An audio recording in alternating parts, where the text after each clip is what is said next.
एक बार चेक तो करूं सूरज की तपिश कम हुई है कि नहीं। ये सूरज तो चेहरा जला रहा है यार, जल्दी से आगे निकल जाता हूँ, ये नौ छाते में ही आग लग जाए। ऐसा लग रहा है जैसे किसी जहन्नुम में आ गया हूँ। ये क्या, ये बाहर क्या हो रहा है चाचा मजीद? जो सोलर प्लेट सूरज की हीट पे चलती है, जिसको जरूरत ही धूप की होती है, वो ये इस धूप की वजह से पिघल के जमीन पे कैसे गिर रही है? बेटा ये सब अल्लाह का कहर है। मैंने आज तक अपनी जिंदगी में पहले कभी इतनी गर्मी नहीं देखी। सूरज की तपिश से हर चीज जमीन पे पिघल के गिर रही है। अल्लाह खैर करेगा चाचा, लेकिन जरूर इस मसले का कोई हल तो होगा। आज अगर इस मसले का हल ना ढूंढा तो इस गर्मी से सब खत्म हो जाएगा।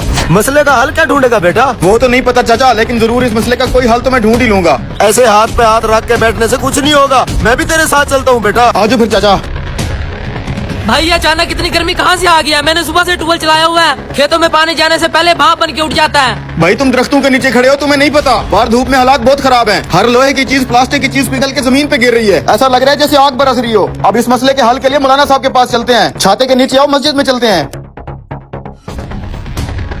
इमाम साहब बाहर के हालात तो आपने भी सुन और देख लिए होंगे, कहीं हम पर अल्लाह का अजाब तो नहीं आ रहा? इतनी गर्मी है कि हर चीज पिघल के गिर रही है। पूरे मुल्क में अफरा तफरी मची हुई है। इस शदीद गर्मी की वजह से लोग अपने घरों से बाहर नहीं निकल पा रहे, ना ही कोई कारोबार कर पा रहे हैं। अब आप ही इसका कोई हल बताएं। इंसान कितना खुदगर्ज है, सारी जिंदगी गफलत में गुजार देता है, थोड़ी सी सख्ती आने पे चलाने लगता है। हालांकि ये सब कुछ जो बाहर हो रहा है हम इंसानों को ही किया जा रहा है। वो कैसे मौलाना साहब?